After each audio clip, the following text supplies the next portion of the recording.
अभी हम प्रॉब्लम करेंगे एक्विजिशन ऑफ बिजनेस से। Page number D6, problem number 1, acquisition of business.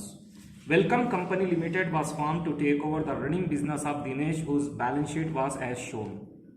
ये बैलेंस शीट है उसकी, किसकी? दिनेश लोगों की। और उसके कारोबार को वेलकम नाम की कंपनी है जिसने उसे खरीद लिया है। तो सन्ड्री क्रेडिटर, कैपिटल, तमाम एसेट है, land and building, furniture, stock, debtor और bank. The purchase consideration was agreed 1 lakh which was to be paid as. 1 lakh में बिजनेस का सौदा तय कर लिया गया। वेलकम कंपनी ने दिनेश को 1 लाख की पेशकश दी और 2800 इक्विटी शेयर रहेंगे, 20 रुपए का एक। इक्विटी शेयर के तौर पे पेमेंट की जाएंगी 2800 शेयर इंटू 20, यानी कि 56,000 होता कुछ, इंटू 20। बाकी 3,400 प्रेफरेंस शेयर रहेंगे, 10 रुपए का एक रहेगा, तो ये हो गया 34 और वो था 56।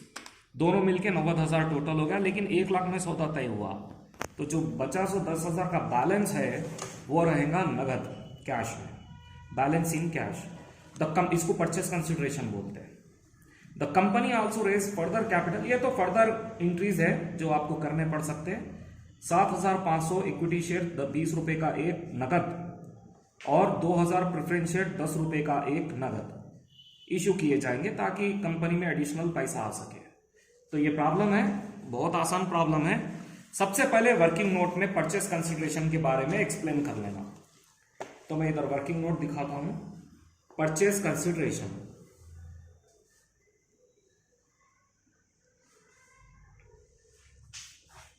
टोटल परचेस कंसिडरेशन में सौदा तय किया गया 1 लाख रुपए के ऊपर। इक्विटी शेयर कैपिटल के तौर पे 2,800 शेयर्स दिए जाएंगे, 20 रुपए का एक रहेगा, ये हो गया 56,000। प्रेफरेंस शेयर कैपिटल के नाम पे 3,400 शेयर दिए जाएंगे, 10 रुपए का एक रहेगा, ये हो गया 34,000। बचा कुचा 10,000 का डिफरेंस है, ये रहेगा कैश बैलेंस, नगद दे दिया जाएगा 10,000, टोटल हो गए 1 लाख। इस तरीके से परचेस कंसिडरेशन पेड किया जाएगा। अब आपको जर्नल एंट्री पास करना पड़ेगा इस प्रॉब्लम में। तो पहली जर्नल एंट्री है बिजनेस परचेस, ये याद रखना, business purchase account debit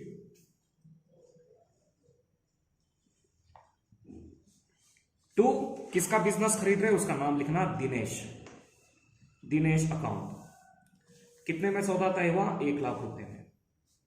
being purchase consideration agreed upon, being purchase consideration agreed upon, यानी कि सौदा तय करने पर 1 लाख का।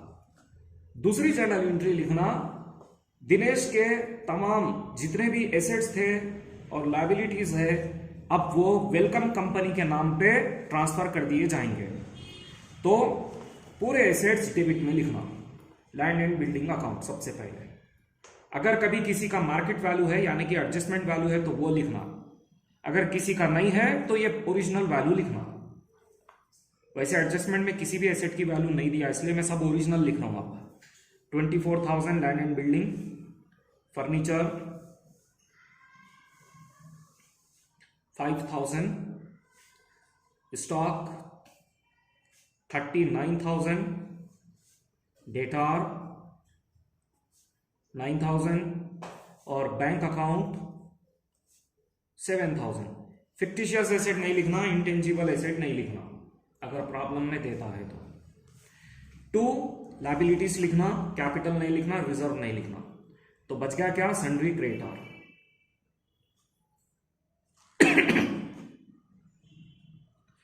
अब लिखना बिजनेस परचेस, यानी कि परचेस कंसिडरेशन का अमाउंट 1 लाख रुपए। अब दोनों साइड में जो भी डिफरेंस है, अगर इस तरफ डिफरेंस है तो उसको गुडविल बोलते हैं, यहीं पर ही आएगा आपको डिफरेंस। तो 1,04,000 इसका टोटल हुआ और इसका टोटल हुआ 84,000, यही तो लिया ना सबके सब। तो डिफरेंस हो गया 20,000, इसे कहते हैं goodwill account. Being various assets and liability taken over. तीसरे नंबर की एंट्री, आखिरी एंट्री रहती, आप किस तरीके से पेमेंट कर रहे हैं उसके बारे में रहती। तो पेमेंट सबसे पहले कर रहे किसे, दिनेश को। दिनेश अकाउंट डेबिट 1,00,000 रुपए। किस किस रूप में कर रहे, इक्विटी शेयर कैपिटल के तौर पे कर रहे। ये है 56,000 रुपीज, हम एडजस्टमेंट कर दिए इसके ऊपर, वर्किंग नोट कर दिए। प्रेफरेंस शेयर प्रेफरेंस शेयर ही है। प्रेफरेंस शेयर कैपिटल के तौर पे 34,000 और नकदी दे रहे, नगद पैसे दे रहे, बैंक अकाउंट लिख सकते हैं आप 10,000 रुपए।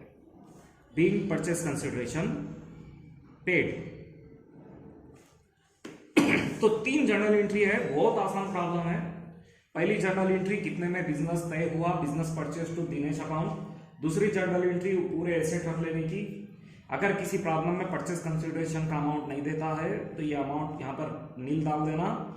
डिफरेंस करना, जब गुडविल देगा उस वक्त प्रॉब्लम में, तो जो भी डिफरेंस आएगा वो परचेस कंसिडरेशन रहेगा। इसे फिर ऊपर भी लिख लेना, लेकिन ये प्रॉब्लम उतना टफ नहीं था। फिर किसे पेमेंट करे, दिनेश अकाउंट, और किस तरीके से करे वो लिख देना। एक एंट्री एक्स्ट्रा में पूछा वो मैं अभी करके बतलाता हूं। Extra equity share, extra preference share भी इश्यू किए गए। एडजस्टमेंट में बोला था इक्विटी शेयर और प्रेफरेंस शेयर एक्स्ट्रा में इश्यू किए गए थे, बैंक अकाउंट डेबिट। जब इश्यू किए जाएंगे तो पैसा आएगा। इक्विटी शेयर कितने, equity share capital 7,500 equity share capital issue किए गए थे। तो 7,500 का कितना होगा, 20 रुपए से 1.5 लाख रुपए। और preference share capital, preference share capital 2,000 issue किए गए थे 10 रुपए के हिसाब से, यानी कि ये हो जाएगा 20,000 रुपए। और दोनों का टोटल हो जाएगा 1,70,000 रुपीज बैंक अकाउंट में। अब बैलेंस शीट बनाना। बैलेंस शीट नए मेथड की बनाएंगे तो ज्यादा बेहतर है। Welcome company limited, balance sheet as on, balance sheet as on, जो भी डेट है,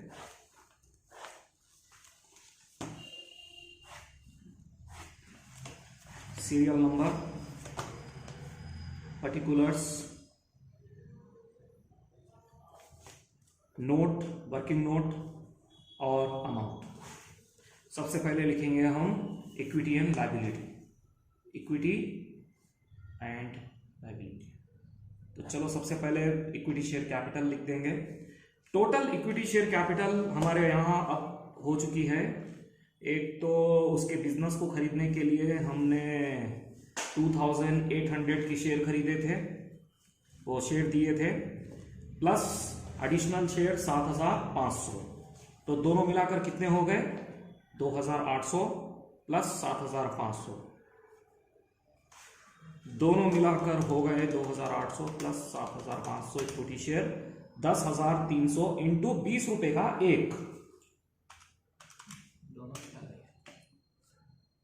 2,06,000। और preference share capital, preference share capital की जहां तक बात है 3,400 उसके बिजनेस को खरीदने के लिए, और एक्स्ट्रा में इश्यू किए थे 2,000, यानी कि ये हो गया बढ़कर 5,400 इंटू 10 रुपए का एक, यानी कि 54,000 बराबर। अब ये जर्नल एंट्री देख करके हम लायबिलिटीज लिख सकते हैं। नॉन करेंट लायबिलिटी में तो कुछ है ही नहीं, नॉन करेंट लायबिलिटी तो कुछ भी नहीं है। फिर करेंट लायबिलिटीज में, करेंट लायबिलिटीज में एक सन्ड्री क्रेडिटर है और उसका अमाउंट है जस्ट 4,000 रुपीज। अब ये पूरा टोटल हो जाएगा आपका 2,64,000। अब हम करेंगे एसेट्स।